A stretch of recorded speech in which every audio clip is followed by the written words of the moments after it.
Good morning everyone. पिछले classes में हम सेल के डिफरेंट ऑर्गेनल्स और सेल के डेफिनेशन सारी चीज़ों के बारे में डिस्कस किए थे। सेल ऑर्गेनल्स में सपोज कि डबल मेम्ब्रेन बॉन्डेड ऑर्गेनल्स के बारे में, लाइक कि माइटोकॉन्ड्रिया, न्यूक्लियस और क्लोरोप्लास्ट वगैरह, सिंगल मेम्ब्रेन बॉन्डेड स्ट्रक्चर के बारे में, ये सब सारा और सभी चीज़ों का फंक्शंस, जो भी स्पेसिफिक फंक्शंस है। सपोज कि माइटोकॉन्ड्रिया पावर हाउस का काम करता है, उसमें एटीपी एनर्जी रिलीज होता है। क्लोरोप्लास्ट है तो वहाँ फोटोसिंथेसिस का काम होता है। फोटोसिंथेसिस में दो टाइप के रिएक्शंस होते हैं, लाइट रिएक्शन और डार्क रिएक्शन। न्यूक्लियस को ब्रेन ऑफ द सेल कहा जाता है, जो कि सारे सेल के मेटाबॉलिक फंक्शंस को कंट्रोल करता है। तो ये सब सारी बातें हम लोग पिछले क्लासेस में डिस्कस किए थे। सेल चैप्टर हम लोग लगभग ओवर कर चुके थे। सेल के स्टार्टिंग में ये उसका डिफरेंसेस, सेल दो टाइप का होता है, प्रोकैरियोटिक सेल, यूकैरियोटिक सेल, ये सभी बातें हम लोग ऑलरेडी डिस्कस कर चुके हैं पिछले कई क्लासेस में। आज हम लोग अब बढ़ते हैं सेल डिवीज़न की तरफ। क्योंकि मान लिया किसी भी तरह का ग्रोथ जो हमारे बॉडी का एनिमल सेल का या फिर कि प्लांट सेल में होता है, ग्रोथ होता है, तो वो सेल डिवीज़न के द्वारा होता है। सेल डिवीज़न अब ये में मेनली दो टाइप का होता है। एक होता है माइटोसिस है, दूसरा मियोसिस। माइटोसिस के सेल डिवीजन टाइप से इस टाइप के सेल डिवीजन से ग्रोथ और रिपेयर का काम होता है। और मियोसिस है जो कि हमारे जर्म सेल्स में होता है, जिससे कि गैमेट्स बनता है। तो आज हम लोग पहले माइटोसिस के बारे में थोड़ा सा जिक्र कर लेते हैं, उसके बाद नेक्स्ट क्लास में हम लोग मियोसिस को जानेंगे। तो माइटोसिस में हमारा पहला सबसे स्टार्टिंग फेज होता है प्रोफेज।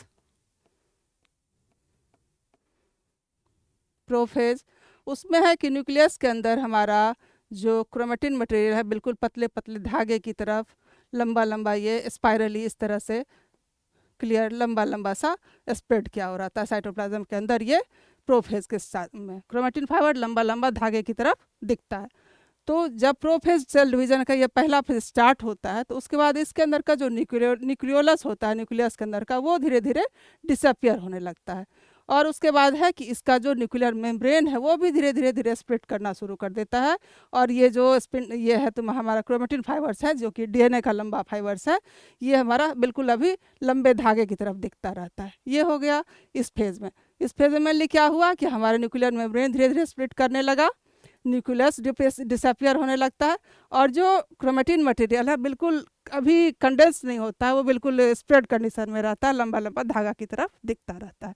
अब है इस प्रोफेज से हमारा एडवांस करता है, तो धीरे धीरे जब प्रोफेज, ये हमारे अर्ली प्रोफेज का साइन है, प्रोफेज जब एडवांस करता है तो ये जो हमारा क्रोमेटिन फाइबर ये धीरे धीरे कंडेंस होना शुरू हो जाता है। छोटा कंडेंस होगा तो छोटा होगा और मोटा होगा, ऑब्वियस सी बात है।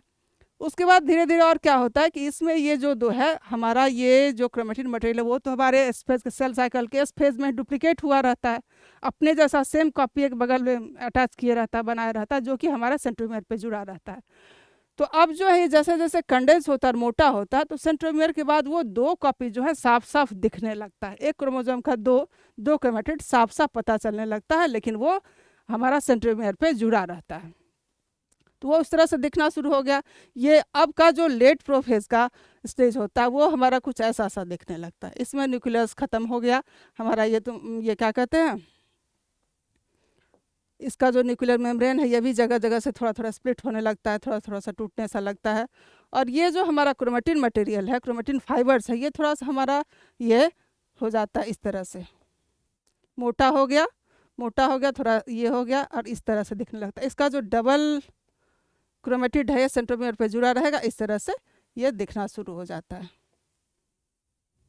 ये है क्रोमोसोम अभी एक ही, लेकिन ये चूंकि ये डुप्लीकेट किया है तो इसका जो दूसरा क्रोमेटिड्स है ये सेपरेट सा दिखने लगता है, ये अपने ही को दूसरा कॉपी बनाया है जो कि यहाँ सेंट्रोमियर पे जुड़ा रहता है। ये इस तरह से दिखना शुरू हो जाता है लेट प्रोफेज में।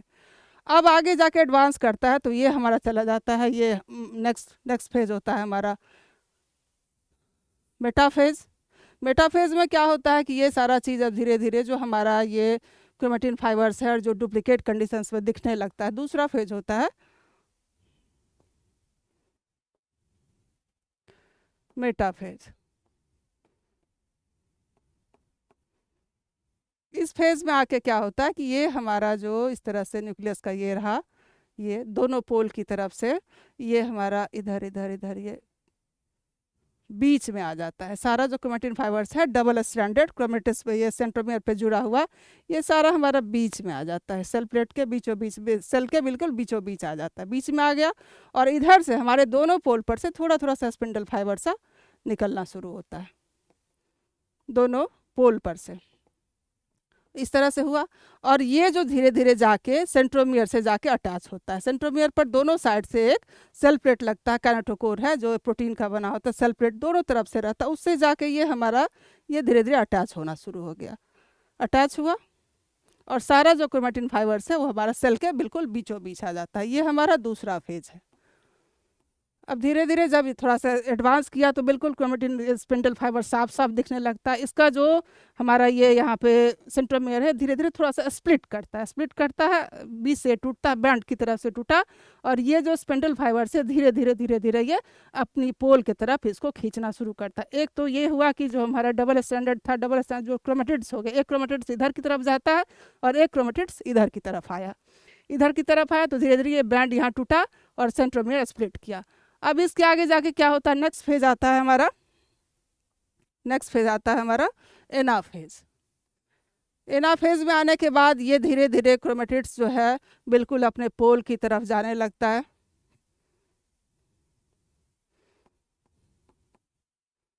तीसरा फेज है हमारा एनाफेज। इसमें क्या हुआ, इसका डायग्राम कुछ इस तरह का बनेगा।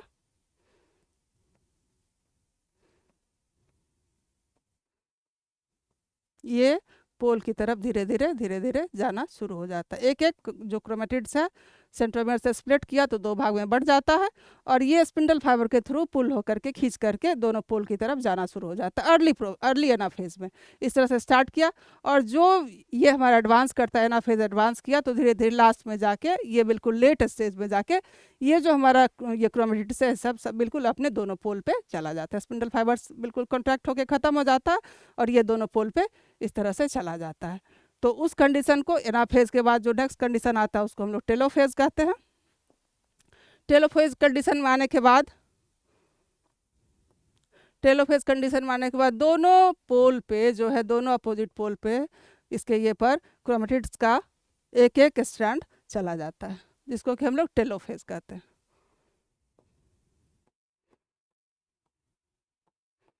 टेलोफेज इसमें क्या हुआ, अब स्ट्रक्चर कुछ ऐसा सा बन गया। ये बाहर का मेम्ब्रेन है, ये इस तरह से यहाँ पे इसके बाहर भी न्यूक्लियर मेम्ब्रेन फॉर्म होने लग जाता है। इसमें इस तरह से चला गया दोनों पोल पे और इस दोनों जहाँ पे इसका ये है उसके बाहर फिर से मेम्ब्रेन फाउंड बनने लग जाता है। इस तरह से हमारा कैरियोकाइनेसिस तो हो गया, मतलब कि क्रोमोसोम का स्प्लिटिंग तो दो भाग में हो गया।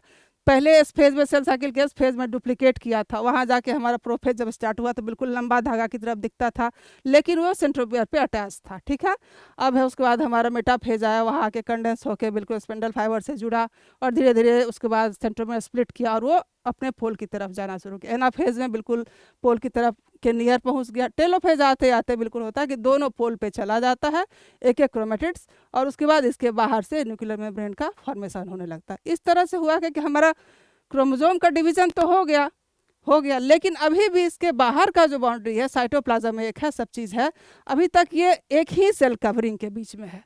अब दो सेल में बटा तो नहीं है, तो अब क्या होता है कि अब फिर इसका साइटोकाइनेसिस होता है। इसमें हमारा कैरियोकाइनेसिस एंड कर जाता है। Karyokinesis ends with this phase, with this phase।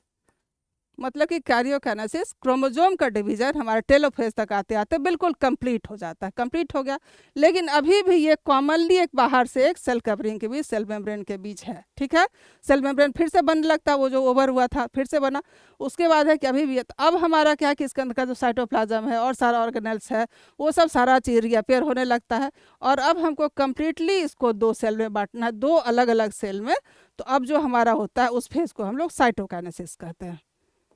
Next phase इसका आएगा, कैरियोकाइनेसिस खत्म हो गया। सेल डिवीजन का मेनली सेल डिवीजन के अंदर दो फेज हुआ, कैरियोकाइनेसिस और साइटोकाइनेसिस। तो हमारा यहाँ टेलोफेज तक बिल्कुल कैरियोकाइनेसिस का काम खत्म हो गया, क्रोमोसोम के डिवीजन का काम खत्म हो गया। अब जो फेज आएगा वो साइटोकाइनेसिस होगा, वो सेल का कंप्लीट डिवीजन होगा, सेल के सारे ऑर्गेनेल्स का, साइटोप्लाज्म का, सारा चीज़ डिवाइड कर जाएगा, तो उसको हम लोग कहते हैं साइटोकाइनेसिस।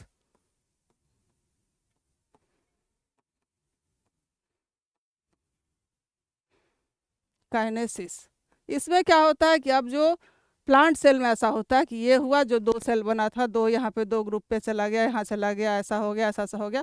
अब इसमें बीच से एक सेल प्लेट का फॉर्मेशन शुरू हो जाता है, यहाँ से ऐसा ऐसा ऐसा हुआ, और ये कैल्शियम पैक्टेट का बनता है, या सेल वाल से ये निकल के, और ये धीरे धीरे बीच में ज्वाइन कर जाता है। इस तरह से हुआ कि अब बिल्कुल ये दो भाग में बट गया, इसका साइटोप्लाज्म या सेल ऑर्गेन्स जो भी चीज़ था, सभी चीज़ इसमें दो भाग में बट गया। तो अब जो जाके साइटोकाइनेसिस हो गया, तो बिल्कुल इस तरह का दो सेल बन जाता है, जो बिल्कुल कंप्लीट अलग अलग है, दोनों का अपना मेम्ब्रेन है, दोनों का अपना सेल ये है, सेल ऑर्गेनेल्स है, जो भी चीज़ है सेल के अंदर, सब चीज़ इसके बाहर फिर रीअपियर हो जाता है। सपोज कि क्लोरोप्लास्ट, माइटोकॉन्ड्रिया, न्यूक्लियस, सभी चीज़, न्यूक्लियर, सभी चीज़ में रीअपियर हो जाता है। इस तरह से हमारा कंप्लीट दो सेल बन गया। ओके, तो ये सेल डिवीजन हमारा माइटोसिस का हुआ, माइटोसिस टाइप का हुआ।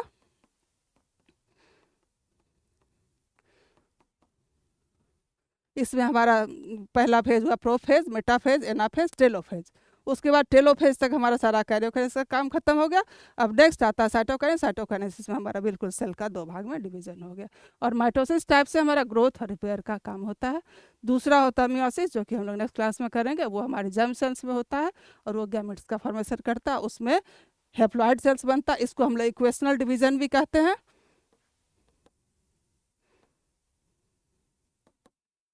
इक्वेशनल डिवीजन, क्योंकि इस डिवीज़न के बाद क्रोमोजोम का ये जो नंबर है सेम रह जाता है, और उस वाले को हम लोग रिडक्शनल डिवीज़न कहते हैं। तो वो हम लोग नेक्स्ट क्लास में करेंगे। Okay, thanks.